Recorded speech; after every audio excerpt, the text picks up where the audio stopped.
You just got the DJI Osmo Pocket 3 and don't know where to start? Let me give you an updated, honest review of using the DJI Osmo Pocket 3 in 2026. Hi, I'm Taryn. I'm a content strategist and video editor. What makes this review a little bit different is that most reviews talk about using this as a vlogging camera outdoors. I shoot 95% of my content inside and indoors, just like you do. You film YouTube videos, your short form content, and everything in between. So you want to know, is the DJI Osmo Pocket 3 worth it in 2026? Let's talk about what the DJI Osmo Pocket 3 actually comes with in 2026. So currently this camera is $629 on the DJI Osmo Pocket 3 website. It's actually sold out right now and it's selling for $1,000 on Amazon. It comes with a DJI Osmo Pocket 3 Mic 2, a mini tripod, a power bank, a carrying bag, and a wide angle lens. Not to mention that you can also use LUTs from the DJI Osmo Pocket 3 website that are free to download, as well as using the DJI app on your phone to transfer your videos to your phone. So for this price, you're getting a complete content creation setup, but is it actually worth it? The truth is, this is the easiest camera that I have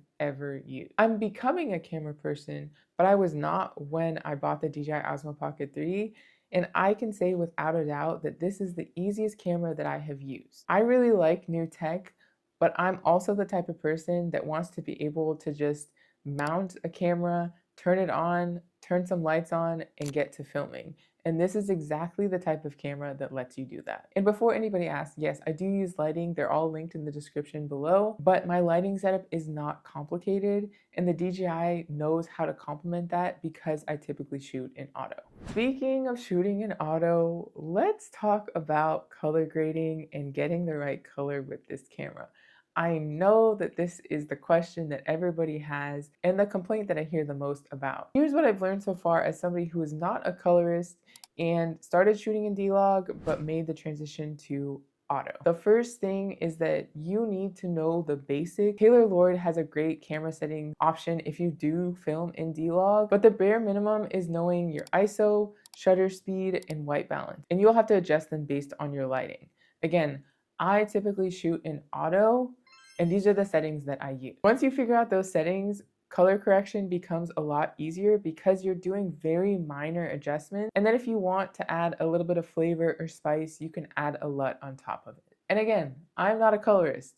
I'm still learning here, but these are the things that have worked well for me.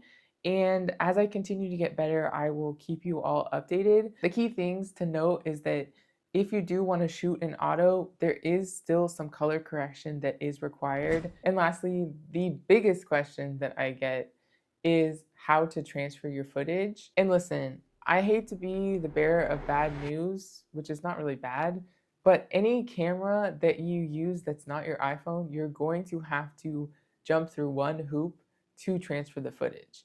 It is not meant to be that seamless process because it's an external device. With that being said, the DJI makes it very easy. With the DJI app, you can easily transfer all of your videos and photos straight to your iPhone. If you're someone like me who edits a lot on their computer, it's easy to just plug the camera in, transfer your footage into your file structure, and start editing. So if you're somebody who wants to be able to edit faster, I would recommend using the DJI app to just transfer your footage to your iPhone.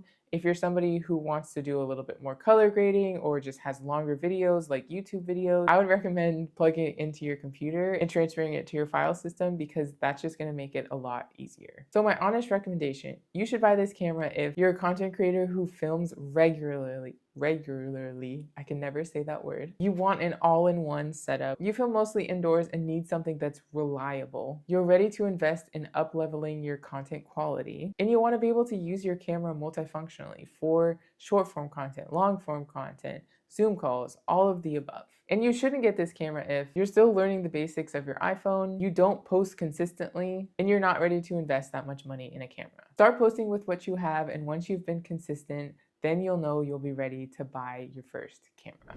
All right, that is your 2026 DJI Osmo Pocket 3 review. Let me know if you have questions about camera settings, lighting setup, content strategy. I will answer those in the next video. And if you're a business owner or content creator who's getting overwhelmed with editing their content, use the link in my description to learn more about my services. Make sure that you are subscribed so that you don't miss any more editing and lifestyle content. And I will see you all next time. Bye.